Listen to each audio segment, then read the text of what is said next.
एक गांव में रामू नाम का एक लड़का रहता था। उसकी मां बहुत ही गरीब थी। वह दूसरों के यहां बर्तन आदि मांजकर अपना रामू का पेट भरा करती थी। रामू अपनी मां को सारा दिन कामकाज करता देखकर बहुत दुखी होता था। उसकी मां की उम्र भी काफी हो चुकी थी। बाल सफेद हो चुके थे, चेहरे पर झुर्रियां पड़ने लगी थीं, परंतु फिर भी वह रोज अपने काम पर जाती थी। रामू की मां काफी बुद्धिमान भी थी। वह प्रतिमाह खर्च करके जो कुछ भी बचा पाती थी उसे जोड़ती जाती थी। एक दिन बुढ़िया ने अपने जमा किए हुए पैसे गिने तो वे 60 रुपए निकले। रामू की मां प्रसन्न हुई और रामू को बुलाकर कहा, बेटा, मैंने एक एक पैसा जोड़ जोड़कर कुछ रुपये इकट्ठे किए हैं। अब मेरी उम्र हो गई है, मुझसे ज्यादा परिश्रम नहीं होता। न जाने किस समय मैं इस संसार में तुमको अकेला छोड़कर चल बसूं। तू एक काम कर, ये ले 20 रुपए और कोई छोटा मोटा धंधा कर ले। ये कहते हुए बुढ़िया ने रामू को 20 रुपए दे दिए। रामू 20 रुपए लेकर चल पड़ा। वह बड़ा दयालु व नेक था। चलते चलते वह शहर में पहुंच गया। शहर में मेला लगा था। रामू ने सोचा, मेले में शायद कोई काम धंधा मिल जाए। ये सोचकर वह मेले को घूम घूम कर अच्छी तरह देखता रहा। मेले में हर प्रकार की वस्तुओं की बिक्री हो रही थी। व्यापारी लोग जोर जोर से अपनी अपनी वस्तुओं की तारीफ कर रहे थे। रामू एक दुकान से दूसरी दुकान और दूसरी दुकान से तीसरी दुकान करता हुआ सभी दुकानों पर घूम गया, परंतु उसे कोई भी अपने मतलब की वस्तु नहीं दिखाई पड़ी जिसको खरीदकर कोई अपना छोटा मोटा धंधा शुरू कर सकता। आखिर घूमते घूमते वह पशुओं की दुकान के सामने जा पहुंचा। यहां पर कई प्रकार के पशु बेचे जा रहे थे। रामू उन पशुओं की बिक्री होते देखता रहा। उसी समय एक कसाई आया और उसने सारी बकरियां एक साथ खरीद लीं। बकरियां खरीदकर वह उन्हें घसीट कर मारता हुआ कसाई खाने की तरफ ले जाने लगा। बकरियां जोर जोर से मिमियाने लगी थीं। उनमें एक बकरी बहुत ही कमजोर व दुबली पतली थी। वह चलते चलते बार बार गिर पड़ती थी। रामू का हृदय उन बकरियों को चीखते चिल्लाते देख रो उठा। उधर उस पतली दुबली बकरी को गिरता देख कसाई को बड़ा क्रोध आया। कसाई अपना छुरा निकालकर उसे मारने लपका। रामू को उस कमोर बकरी पर दया आ गई। वह समझ गया था कि कसाई उन बकरियों को मारकर उनका मांस बेचेगा, लेकिन वह बेचारा क्या कर सकता था। उसके पास इतने पैसे तो थे नहीं कि वह सब बकरियों को उससे खरीद लेता। उस कसाई से बोला, ऐ भाई, तुम इस बकरी को मत मारो, यदि चाहो तो इसे मुझे बेच दो। कसाई झट तैयार हो गया। दुबली सी बकरी उसके लिए काम की नहीं थी। उसने रामू को 20 रुपए के बदले वह कमजोर बकरी बेच दी। रामू उस कमजोर बकरी को उठाकर अपने घर ले गया। रामू की मां ने देखा कि रामू बोस रुपये में इस कमजोर बकरी को ले आया है तो वह बहुत क्रोधित हुई और उसे भला बुरा कहने लगी। रामू ने अपनी मां से कुछ नहीं कहा और बकरी की दिन रात सेवा करने लगा। बकरी रामू की सेवा से जल्दी ही अच्छी हो गई, परंतु रामू की मां को वह बकरी एक आंख न भाती थी। एक दिन फिर रामू को 20 रुपए देते हुए उसकी मां ने कहा, बेटा, ये 20 रुपए लो और अब की बार सोच समझकर ही कोई वस्तु खरीदना। इस बार भी यदि तुमने कोई बेकार चीज खरीदी तो मुझसे बुरा कोई न होगा। रामू फिर 20 रुपए लेकर चल पड़ा। चलते चलते वह एक नदी के किनारे पहुंच गया। उसे बहुत जोरों से प्यास लगी थी। उसने सोचा, चलो नदी से थोड़ा पानी पी लिया जाए, फिर कोई धंधा पानी देखेगा। यह सोचकर वह नदी की ओर बढ़ा। नदी के किनारे एक मछुआरा बैठा मछली पकड़ रहा था। रामू ने नदी से पानी पिया तो उस मछुआरा की तरफ देखने लगा जो मछली पकड़ने में तल्लीन था। उसी समय रामू ने देखा मछुआरे के जाल में सिर्फ एक ही मछली फंसी है जिसका रंग सुनहरा था। अपने जाल में सिर्फ एक मछली फंसी देखकर वह उदास हो गया और फूट फूट कर रोने लगा। रामू ने आश्चर्य से मछुआरे की ओर देखा और बोला, क्यों भाई, तुम इस तरह क्यों रो रहे हो? मछुआरा बोला, भाई, आज मुझे महाजन को ब्याज देना है और घर में खाने को अन्न का एक दाना तक नहीं है। आज सारे दिन में यही एक मछली हाथ आई है। अब तुम ही बताओ, इससे हमारा क्या बनेगा? रामू के दिल में उस मछुआरे की बात सुनकर दया आ गई। वह बोला, तुम एक काम करो भाई, ये 20 रुपए रख लो और मुझे यह सुनहरी मछली दे दो। मछुआरा तुरंत तैयार हो गया। वह 20 रुपए में रामू को मछली दे खुशी खुशी घर लौट गया। रामू उस सुनहरी मछली को लेकर घर वापस लौट आया। उसके आते ही मां ने पूछा, क्यों बेटा, 20 रुपये का क्या किया और कितना धन कमाया? रामू ने सारी कहानी अपनी मां को कह सुनाई कि किस तरह से एक मछुआरे को रुपयों को आवश्यकता थी और किस प्रकार से उसने मछुआरे से एक मछली का 20 रुपये में सौदा किया। उसकी बात सुनकर मां ने अपना सिर पीट लिया। रामू को उसने खूब बुरा भला कहा, और परंतु अब हो ही क्या सकता था। रामू ने मां के क्रोधित होने पर कोई ध्यान नहीं दिया और मछली को पानी के एक बर्तन में डाल दिया। सुनहरी मछली फिर से पानी में तैरने लगी। रामू बकरी और मछली का हर समय ध्यान रखता था। उसकी मां को बकरी के साथ साथ मछली भी एक आंख न भाई। इन दोनों जीवों से उसे क्या मिलता? बकरी दूध देती नहीं थी और मछली इतनी बड़ी नहीं थी कि उसको बेचकर कुछ प्राप्त होता। रामू की मां मन मार कर रह जाती। कई दिन इसी तरह से बीत गए। रामू की मां एक रोज बीमार पड़ गई। उसने रामू को बुलाया और कहा, बेटा, मेरे पास ये अंतिम 20 रुपये बचे हैं। मैं तो अब कुछ काम कर नहीं सकती। तुम ही इस बचे हुए 20 रुपये से कुछ काम धंधा करो ताकि हम दोनों का जीवन निर्वाह हो सके। रामू ने अपनी मां को दिलासा देते हुए कहा, मां, तुम निश्चित रहो, मैं इस बार अवश्य हो ऐसा कोई व्यापार इन 20 रुपयों से करूंगा। रामू अंतिम 20 रुपयों को लेकर एक बार फिर निकल गया। रास्ते में उसे एक बुढ़िया मिली जो फूट फूट कर रो रही थी। रामू ने पूछा, माई, तुम इस तरह क्यों रो रही हो? तुम्हें क्या दुख है? उस बुढ़िया ने रोना बंद कर रामू की ओर देखा और बोली, बेटा, आज 4 दिन हो गए, मेरे पेट में अन्न का एक दाना भी नहीं गया है।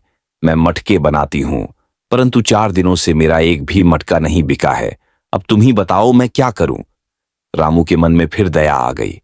उसने रुपये उस बुढ़िया को देते हुए कहा, माई, तुम इस 20 रुपयों के बदले मुझे यह मटका दे दो। बुढ़िया यह सुनकर बहुत प्रसन्न हुई। मटके की कीमत 1 रुपया थी, जबकि रामू उसे 20 रुपये दे रहा था। बुढ़िया ने रामू से झट 20 रुपये लिए और मटका देकर चलती बनी। रामू उस मटके को लेकर घर वापस आ गया। मां ने रामू से पूछा, बेटा, क्या किया बॉस रुपये का? रामू ने जवाब में फिर सारी कहानी सुना डाली। रामू की मां फिर बहुत रोई धोई, परंतु अब क्या हो सकता था? रुपये लौट कर तो आ नहीं सकते थे। चिंता ने उसे जल्दी ही और बूढ़ा कर दिया था। अब घर पर भी खाने को कुछ नहीं था। धीरे धीरे घर के सारे बर्तन बिक गए, परंतु घर का सामान बेच बेच कर कब तक गुजारा होता? स्नू भी अब दखी रहने लगा था, क्योंकि बकरी को भी अब पेट भर भोजन नहीं मिलता था। एक दिन रामू यूं ही झोंपड़े के कोने में उदास बैठा था कि उसे एक आवाज सुनाई दी, रामू, तुमने उदास क्यों बैठे हो? तुम्हारी उदासी का क्या कारण है?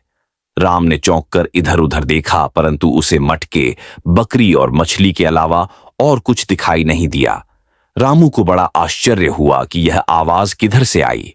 तभी वही आवाज रामू को फिर सुनाई पड़ी, तुम क्यों उदास बैठे हो? तुम्हारी उदासी का क्या कारण है? रामू ने फिर चौंक कर इधर उधर देखा। उसने देखा बकरी अपने स्थान से चलती हुई उसके समीप आ रही थी। राम ने आश्चर्य से बकरी की ओर देखा, फिर बोला, क्या यह तुम बोल रही हो? हां रामू, मैं ही बोल रही हूं। तुम बताओ, तुम इतने उदास क्यों हो? रामू ने आश्चर्य से कहा, मेरी मां बीमार है, मैं कोई काम काज नहीं करता। घर में खाने को अन्न का एक दाना तक नहीं। घर में जो कुछ था सब बिक गया है। अब तुम ही बताओ, मैं उदास क्यों न हूं? बकरी बोली, तुम उदास और परेशान न हो रामू। तुम मुझको कहीं से भी लाकर सेर भर दूध पिलाओ, फिर मेरा दूध निकालो, उसे रात भर अंधकार में रखो। वह दूध सोने के पानी में बदल जाएगा। उसे तुम राजा के पास ले जाओ। जब राजा उसके दाम पूछे तो तुम सोने के 5 दीनार मांगना, न कम न ज्यादा। याद रखना रामू, लालच बुरी बला है। रामू ने ऐसा ही किया। अपने किसी पड़ोसी से पैसे लेकर 1 सेर दूध ले आया और उस दूध को बकरी को पिला दिया। बकरी ने वह सारा का सारा दूध पी लिया। रामू ने दूध पिलाने के बाद उसका दूध निकाला और उसे रात भर के लिए अंधकार में रख दिया। सुबह जब रामू सोकर उठा तो उसे बकरी की कही हुई बात याद आई। उसने जाकर देखा दूध वास्तव में सोने का हो गया था। वह उस सोने के दूध को लेकर राजा के दरबार में गया। सोने का दूध देखकर राजा को बहुत आश्चर्य हुआ। राजा ने रामू से उसकी कीमत पूछी। रामू ने कहा, महाराज, इसकी कीमत केवल 5 दीनार है। केवल 5 दीनार? महाराज ने आश्चर्य से कहा। फिर अपने मंत्री को आज्ञा दी, इसको 10 दीनार दे दिए जाएं। रामू तुरंत बोला, महाराज, मैं तो इस सोने के दूध के केवल 5 ही दीनार लूंगा। यदि आप 5 दीनार दें तो मैं ये सोने का दूध आपको बेचूंगा, अन्यथा नहीं। राजा ने रामू को 5 दीनार देकर विदा किया। रामू अपने घर लौट आया और घर आकर अपनी बूढ़ी मां को सारी कहानी कह सुनाई। उसकी मां भी यह सुनकर बहुत प्रसन्न हुई। अब उनके घर में कोई कमी नहीं रही। बकरी को रामू रोज दूध पिलाता, फिर उसका दूध निकालता, उसे रात भर के लिए अंधेरे में रखता और प्रातः राजा को वह सोने का दूध 5 दीनार में बेच आता। धीरे धीरे रामू उस गांव का सबसे अधिक धनी व्यक्ति हो गया। दयालुता तथा नेकी अब भी उसके हृदय में समाई हुई थी। जब भी कोई दखिया आकर उसके सामने अपना दुखड़ा रोता तो वह उसकी भरपूर मदद करता। उसकी इस नेकी और दयालुता की चर्चा धीरे धीरे सारे गांव में होने लगी। एक दिन रामू अपने आलीशान घर में बैठा खाना खा रहा था कि उसी समय उसके कानों में एक पतली सी आवाज पड़ी, रामू। रामू चौंक कर इधर उधर देखने लगा, परंतु उसे सिवाद मछली के और कोई दिखाई नहीं पड़ा। रामू खाना खाने लगा। उसी समय फिर आवाज आई, रामू, मैं मछली बोल रही हूं।